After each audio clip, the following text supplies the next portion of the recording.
সাপ সুপ দিয়ে বয়ে থাকতে হবে, লাড়াছাড়া হইতো না।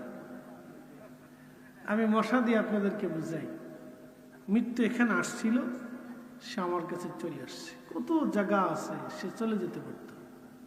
মরণ আসছে, সে আমরা কামড়াইতেছি, গেল গা ফুটুস।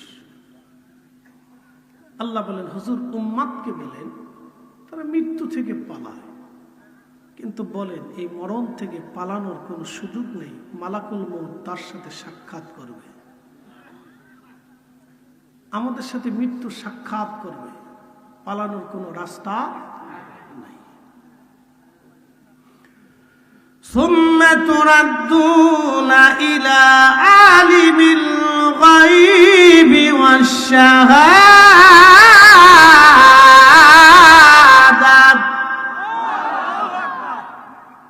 অতঃপর আমরা আল্লাহর কাছে ফিরে যাব। কার কাছে? জোরে বলেন। আমাদের দেশের যারা সনাতনী আছে, হিন্দু বলে চিনি, তাদের বিশ্বাস হলো আবার আসিব ফিরে ধানসিঁড়িটির তীরে নবান্নে এ বাংলায়, হয়তো শালিকের বেশে। আবার বুঝেন, যারা সনাতনী হিন্দু তাদের বিশ্বাস হচ্ছে আবার আসিব ফিরে ধানসিঁড়িটির তীরে নবান্নে এ বাংলায়, হয়তো শালিকের বেশে। তাদের বক্তব্য হলো ভগবান আমাদেরকে আবার পৃথিবীতে পাঠাবে, শালিকের বেশে, ঘুঘুর বেশে, কবুতরের বেশে, কাউয়ের বেশে, কুত্তার বেশে, বিলের বেশে, ছাগলের বেশে। বলেন আর কি কোনো সুযোগ আছে? টাছে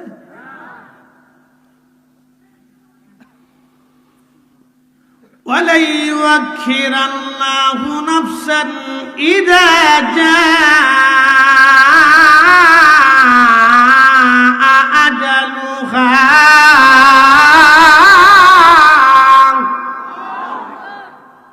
এই কোরআন শরীফ ভালো লাগে? কার কালাম? একসাথে বলেন কার? এটা কি সৃষ্টি না কালাম? কোরআন শরীফ সৃষ্টি না কালাম? এই একটা বাক্য নিয়ে ইমাম আহমদ ইবনে হাম্বল 4 বছর জেল কাটছে। কয় বছর? আমাদের দেশে যারা জেল খাটে প্রায় রাজনৈতিক সমস্যা, কিন্তু ইমাম আহমদ ইবনে হাম্বল জেল খাটছে ইমানের তাগিদে। আরেকটা আছে না? না না না, মশা আইব আইব, আমি এই শীতের লেগে আইব। আমার রক্ত হল এবি পজিটিভ। এটার মশা সবসময়, যেখানে দুনিয়াত মশা না থাকলে এখানে আইব। আমার হেরেমে যাও মশায় দাবড়াইছে, কাবার শরীফও মশায় দাবড়াইছে। হুজুর আপনি আইসেন যেহেতু, তো আপনার কাছ থেকে কিছু লয়ে যাই, তুমি খাও, তোমার তোর মারা যাইতো না, হেরেমে নিষেধ আছে, তুমি খাইয়ে যাও, ছিলে যাও যাও যাও ভাগো।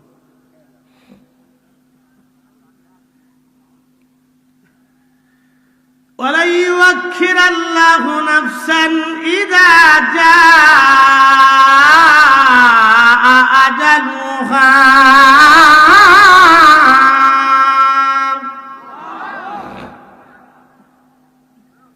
কোরআনের একটা বিশ্বাসের জন্য ইমাম আহমদ ইবনে হাম্বল 4 বছর জেল কাটছে। শুনে যাবে, বিশ্বাস।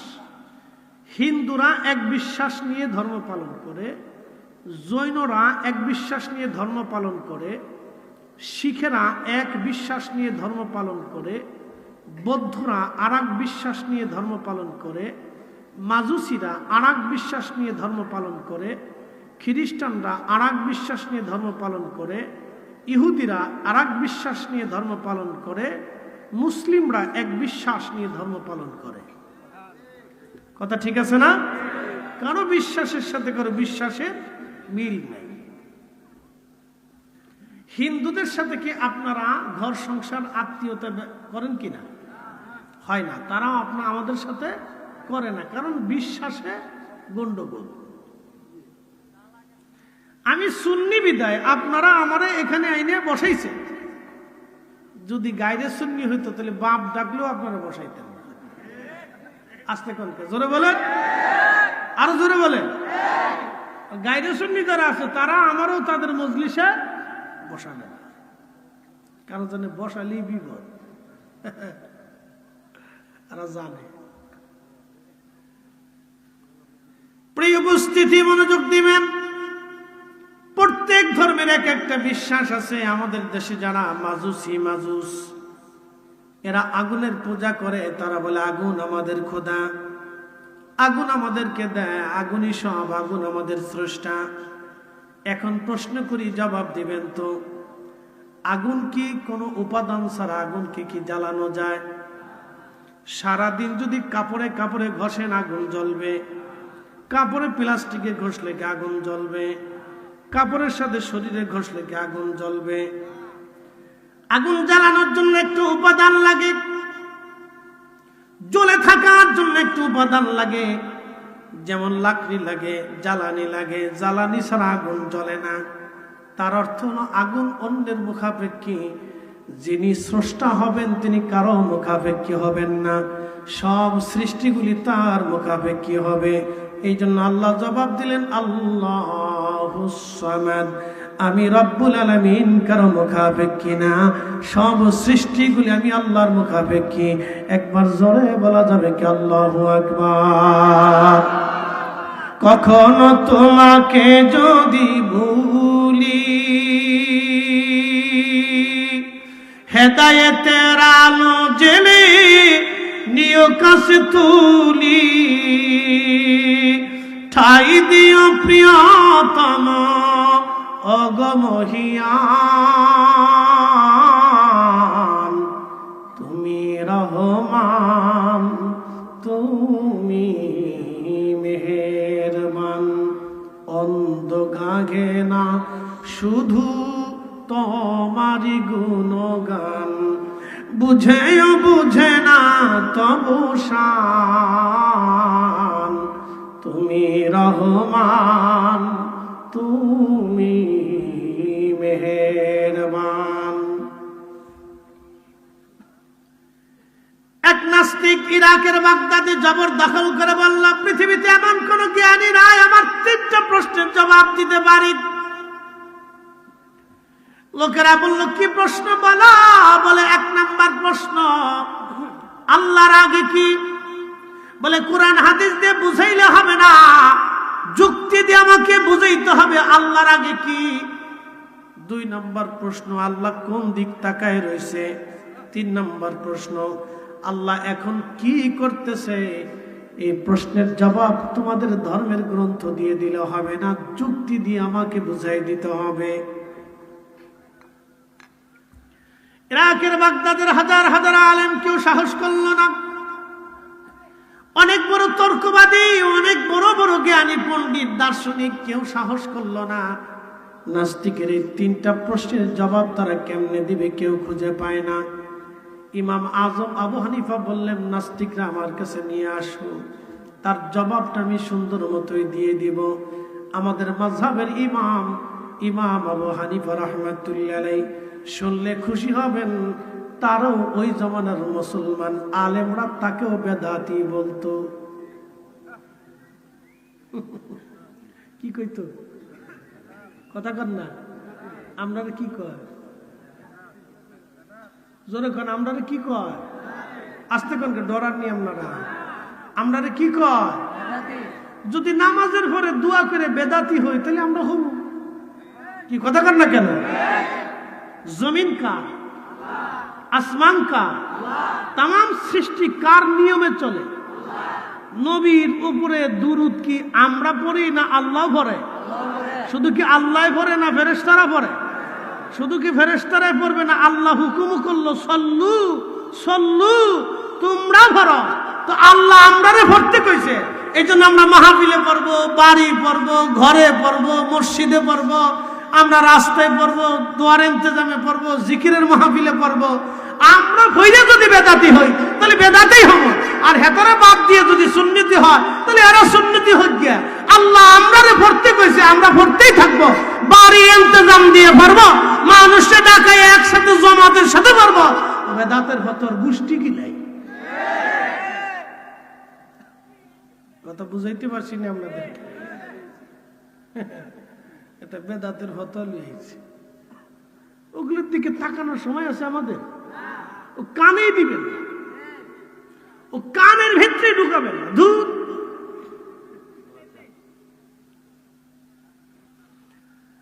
নাসিরনগরবাসী মনোযোগ দিবেন। ইমামুল আজম আবু হানিফা রাহমাতুল্লাহ আলাইহি নাস্তিকের সাথে বহাস শুরু। নাস্তিক বলল, 3টা প্রশ্নের জবাব আমাকে দাও। দলিল দিয়ে হবে না, যুক্তি দিয়ে দিতে হবে। বলে, কি যুক্তি বলো? বলে, 1 নম্বর, আল্লাহ এক। বলো, তোমরা বলো আল্লাহ এক, তাহলে আল্লাহর আগে কি ছিল? ইমাম আজম আবু হানিফা বলল, নাস্তিক, তাহলে তুমি পাঠ করো, 1 2 3 4 10 পর্যন্ত পড়ো। নাস্তিক বলল, 1 2 3 4 5 6 7 8 9 10। ইমাম আবু হানিফা রাহমাতুল্লাহ আলাইহি বলল, নাস্তিক, এবার নিচের দিকে নামো। বলে, 10 9 8 7 6 5 4 3 2 1। বলো, নাস্তিক, 1-এর আগে কি? বলে, 1-এর আগে কিছুই নাই। ইমাম আবু হানিফা বলেন, আমার আল্লাহ এক, আল্লাহর আগেও কিছুই নাই। আসতে হলো কেন? জোরে বলে, চিৎকার মেরে বলেন আল্লাহু আকবার। আসমানের মালিক, জমিনের মালিক, আমাদের মালিক, বাতাসের মালিক, আবহাওয়ার মালিক, সব কিছুর জন্য মালিক কয়জন? কয়জন? হিন্দুরা বলে আমাদের বিদ্যার দেবতা আছে, সেই জন্য সরস্বতীরে পূজা দেয়।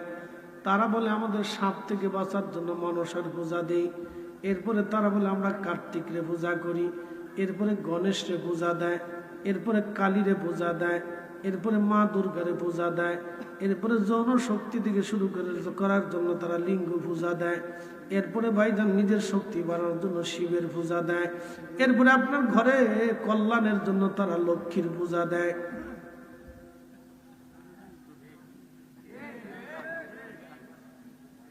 এই পূজা দিতে দিতে দিতে দিতে দিতে দিতে তাদের দেবতা 33 কোটি।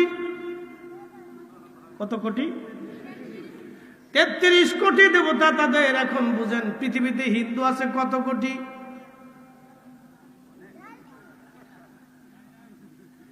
হিন্দু নাই? কত কোটি? না না, 2 কোটি না, 150 হবে কি? সারা ওয়ার্ল্ডে 150 কোটি প্রায়, অত না, 120-30। আচ্ছা, 120ই ধরলাম। আমার দিকে তাকান, হাসার জন্য না, বুঝার জন্য বলতেছি। আমি কোনো ধর্মকে কটাক্ষ করতেছি না, বুঝার জন্য বলতেছি। তাদের বিশ্বাসে দেবতা 33 কোটি। পানির দেবতা, বৃষ্টির দেবতা, খরার দেবতা, আকাশের দেবতা, বাতাসের দেবতা, মাটির দেবতা, আগুনের দেবতা। এক এক দেবতা এক একটা এক একটা এক একটা এক একটা। যদি মনে করেন বৃষ্টির দেবতা আর যদি শীতের দেবতা আলাদা হতো, নভেম্বরের 30 তারিখের দিকে বৃষ্টি নামলো, তাহলে ওই সময় 2 দেবতার মধ্যে মারামারি লাগতো। কারণ বৃষ্টির দেবতা বলতো আমি বৃষ্টি দিব, শীতের দেবতা বলতো আমার শীতের সময় তুই বৃষ্টি দিবি কে? কি কথা ঠিক আছে না ভাই? শীতের দেবতা বলতো আমার এই শীতের সময় তুই বৃষ্টি দিবি কে? বৃষ্টির দেবতা বলতো না, আমি বৃষ্টি দেবই। 2 দেবতার মধ্যে ঝগড়া লেগে মারামারি শুরু হইতো। দেবতারা মারামারি করে যান শেষ। বান্দার অবস্থা কি হবে? তাহলে রাশিয়ার ইউক্রেনের যুদ্ধ করা লাগতো না।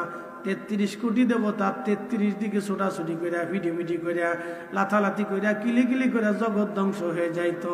আল্লাহ ডাক দিয়ে বলেন, হুজুর আপনি বলে দেন, قل هو الله أحد الله الصمد لم يلد ولم يولد ولم يكن له كفوا أحد। একবার জোরে বলা যাবে কি আল্লাহু আকবার? এই মুরব্বি কই যাও? বসো বসো। মুরব্বি কইলেও জানা, কোনটা ভাইরাল করবে। মুরব্বীর নামটার ভিতরে আবার কুত্তার সাথে লাগাই দিচ্ছে। মানুষ যে কত শতান চিন্তা করতে পারছে। এই মুরব্বী শব্দের লাগে কুত্তার লাগেও লাগাই দিচ্ছে। এই টিকটকে মানুষ যে কত কোয়ালিটির মানুষ, বাপরে বাপ, আল্লাহ। এই মনে করেন যে আমরা বাংলাদেশে যে ফুলাপানি যে ফুমটা হইছে, শয়তানটা যদি ফাইতো তাহলে ওরে ল্যাংটা করে সারা বাংলাদেশ ঘুরে ঘুরাইতো। কি কথা কর না কেন? শয়তানের কপাল বালা যে আল্লাহ ওরে মানুষের সুরত ধরতে দেয় না। যদি ওরে মানুষের সুরতে পাইতো তা আমরা দেশে যে 12টা ফুলাপান ওরে সারা দুনিয়া বেরিয়ে বাংলাদেশের পরে ওনাছে কানাছে ওরে যে কেমনে সিস্টেম করে ঘুরাইতো। শয়তান করতে যে বাপরে বাপ, আমার সেতু বড় সাপ এরা। বুঝতে পারছেন? শয়তানটা ফাইলে বাঙালি বললাম যে কি সিস্টেমটা করতো আল্লাহ জানে। পৃথিবীতে সনাতনী আছে 120 কোটি। 33 কোটি যদি দেবতা হয় তাহলে এক এক দেবতা বান্দা ভাগে পেল কয়জন? 3 জন।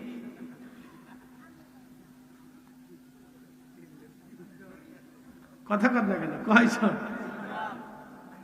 তার মানে বোঝা গেল বিশ্বাসে ভুল আছে। জোরে বলেন বিশ্বাসে ভুল। একসাথে বলেন বিশ্বাসে ভুল আছে। তার প্রমাণ দিয়ে দিই। এই পৃথিবীতে হিন্দু সনাতন ধর্মে আগের জমানাতে ব্রিটিশ আমলেও এদেশে কোন হিন্দু পুরুষ মারা গেলে ওই পুরুষের সাথে নারীকে জীবন্ত কবর, জীবন্ত চিতায় পুড়িয়ে আগুনে পুড়িয়ে মারা হতো। আপনি বুঝতেছেন কত বড় মানবিক একটা ধর্ম। পুরুষ মারা গেলে স্বামী মরে গেছে, স্বামীর সাথে স্ত্রীকে জীবন্ত পুড়িয়ে মারা হতো। বলে কারণ কি? এজন্য মারা হতো বিধবা নারী সে স্বামীর সাথে স্বর্গে চলে যাবে। স্বামীর সাথে স্বর্গে চলে যাওয়ার এক মিথ্যা মিথ্যা বিশ্বাসে এই ভারতে লক্ষ লক্ষ নারীর জীবন চলে গেল জীবন্ত। ঠিক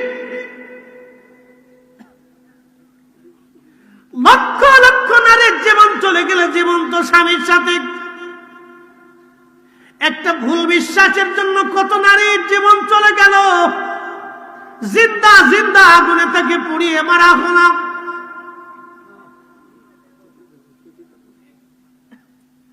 জিন্দা পুড়িয়ে মারা হলো। কত নারীর জীবন চলে গেল একটা ভুল বিশ্বাসের জন্য।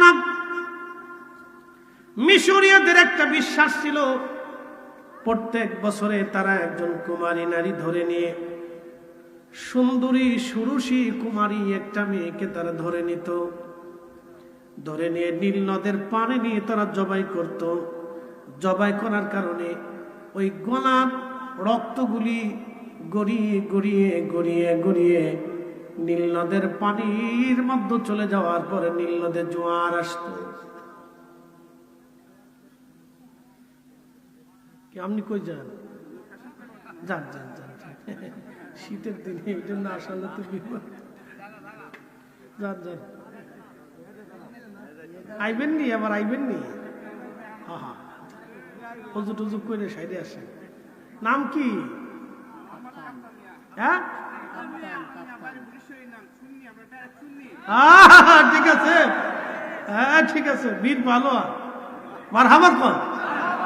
এর মতো একজন সাহাবী ছিল, নাম জুলাইবি। আল্লাহু আকবার, না জোরে বলেন না আল্লাহু আকবার।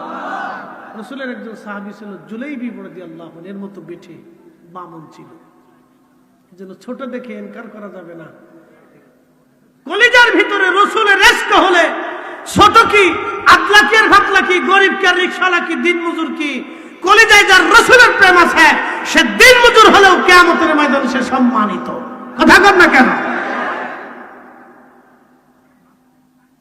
আল্লাহ রাসূলের একজন সাহাবী ছিল জুলাইবি, ওনার মতো বেঠে ছিল। মদিনার মানুষ হেতারে নিয়ে খুব আনন্দ করত।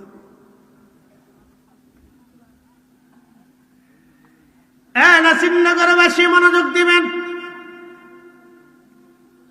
মিশরি মানুষ ঘন ঘটা করে সুন্দরী রূপসী একটা মেয়েকে ধরে নিয়ে গেল, ঢোল ডগর পিঠে আনন্দ করে করে আজকে জবাই করবে, নীল নদে জোয়ার আসবে।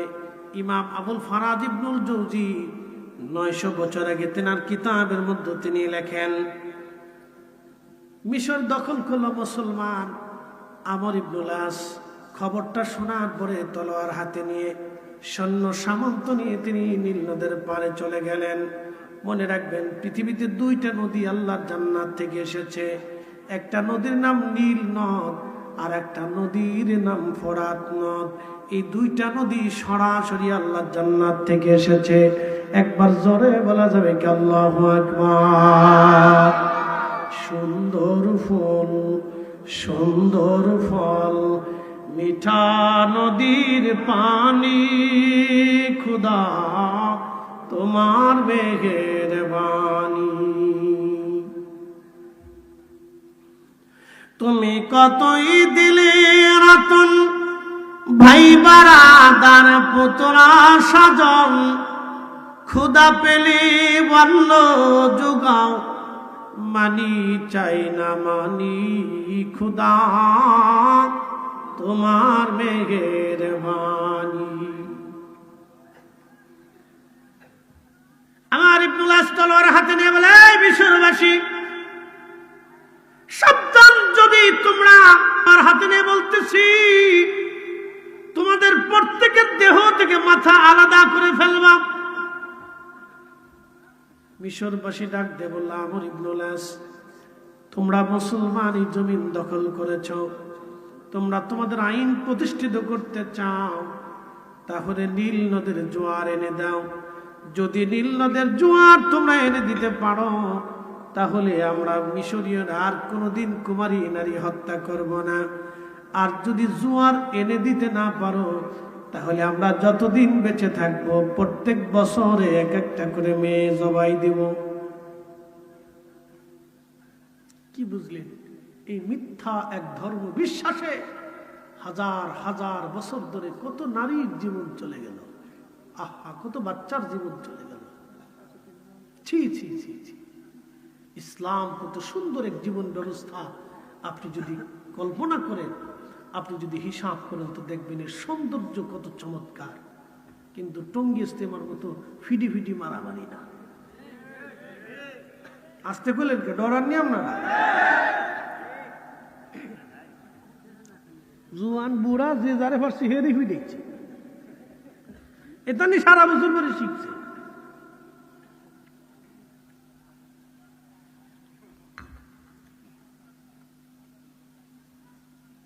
ছোট্ট একটা মাঠ নিয়ে, মাঠের দখল নিয়ে কি 2 গ্রুপের কি পিটি।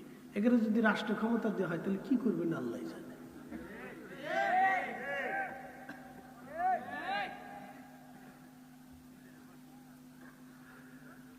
শ্রীনগরবাসী মন খারাপ করবেন না, কথা সত্য।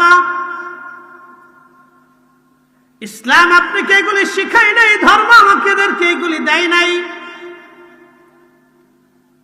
এক মিথ্যা ধর্ম বিশ্বাসের জন্য কত নারীর জীবন চলে গেল। আমর ইবনুল আস বললেন কল্লা ফেলে দিব। মিশরবাসী বলল, আমর ইবনুল আস, তাহলে তোমরা আমাদেরকে নীল নদের পানি এনে দাও। যদি নীল নদের পানি এনে দিতে পারো, তাহলে জীবনে আর কোনো নারী হত্যা করব না। আমর ইবনুল আস বললেন, তাহলে দাঁড়াও, আমার একজন আমির আছে, মুসলমানদের একজন খলিফা আছে, আমি খলিফার সিদ্ধান্ত ছাড়া কোনো সিদ্ধান্ত তোমাকে দেব না। আমার খলিফার পক্ষ থেকে যে সিদ্ধান্ত আসবে সেটাই মান্য হবে। বুঝতে পারতেছেন মুসলমানদের আমির কেমন হওয়ার দরকার? আমাদের দেশে বহু আমির সাহেব আছে, মুইতে পানি লয় না। এই কথা কথা কেন যারা বলো, বহু বিচারশালী সাহেব পেশাব করে পানি নেয় না। তো যে বেটা পেশাব করে পানি লো না, বিচার করবে কি? এর কাছে কিসের বিচার? এই জন্য আমার দেশের হাজার হাজার বিচার, এই বিচারের ভিতরে কোনো বিচার নাই। পক্ষপাতিত্বের বিচার। গরিব হলে বিচার পায় না, পয়সা না থাকলে বিচার হয় না। কি কথা কন না কেন?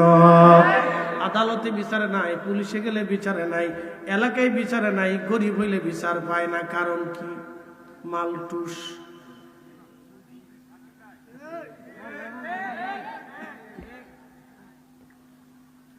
সেনাপতি আমার বলল, আমার একজন আমির আছে, আমি আমিরের কাছে চিঠি পাঠাবো।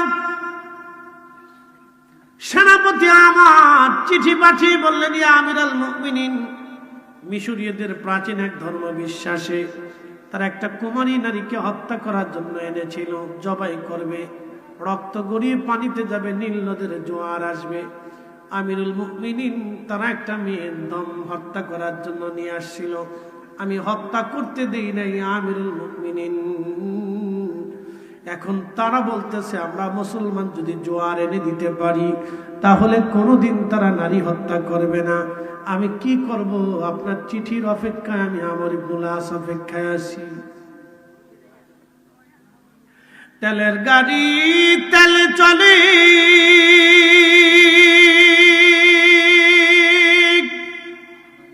হাওয়ার গাড়ি হাওয়ায় উড়ে, বিনা তেলে চালায় গাড়ি নবী সুলাইমান। আমরা সেই মুসলমান। কথা কন না ঠিক কিনা? মসজিদে জুতা চুরি করে, মাহফিলে জুতা মনে আছে? তখন তো মাহফিলে এত টিয়া দিত না, তখন ফাজিলে মরে ওয়াজ নসিহত করে ওই যে ওদের মতো বয়স টয়স। তখন তুমি কোন ক্লাসে? কিসে? দাখিল? তো ওর সাথে বড়, কেবল দাখিল। আমি তখন ফাজিল শেষ করছি, তখন ওয়াজ করি। তো তখন ওয়াজ করি দেয়, তখন টিয়া দিত 100 টাকা, 200 টাকা, 500 টাকা পাইলে মনে করতাম যে দুনিয়া পেয়ে এলাইছি। আবার অনেকে কইতো যে হুজুর জান গে, পরে দেখা করবানি, আর জীবনে দেহা সাক্ষাৎ হয় না। চিন্তা করছি কিয়ামতের ময়দানে হাল খাতা দিব, যার যার কাছে বাবু লই আয়। তো খুব মনোযোগ দিয়ে, তো তখনকার দিনে 1600 টাকা দিয়ে একজনের জুতা কিনছিলাম বাটার দোকান থেকে। তো তখন ইয়াং বয়স, এখনো ওই রকমই ইয়াং আর কি, কদ্দূর আর বেশি। 16 বছর আগেও যা, 16 বছর পরেও তা, বাকি 16 বছর পরে ওই অর্ধর একটু চুলটুল ফাঁকবো আর কি, চিন্তা নাই। যেরকম এরকমই মাল দেখবেন, তো মনোযোগ দেন। তো তখন এই ফিটনেস টিটনেস আরো হালকা পাতলা ছিলাম, বিয়ে শাদী করিনি, একটা ভাব বুক দিয়ে মাহফিল আইছি, জুতা মুতা হইয়া নিচে থুইয়া আমি ওয়াশ টস করিয়া দোয়া খায়ের করে নেমে দিয়ে আমার জুতাই নাই। এই যে কই তোকে আল্লাহর দোহাই লাগে, আমি জুতা জোড়া আজকে কিনে নিয়েছি, আমার আল্লাহর হস্তে জুতা জোড়া দিয়ে যা, আর জীবনে পাইছি না। পরে নিয়ত করছি আর জীবনে ভালো জুতা নেব। অনেকে চিন্তা করে কি রে হুজুরের গাড়ি দামি সব দামি, জুতাটা খয়রাতি কেন? আমি 150 টাকা, 200 টাকা, 250 টাকা, 500 টাকা, 600 টাকা, 700 টাকা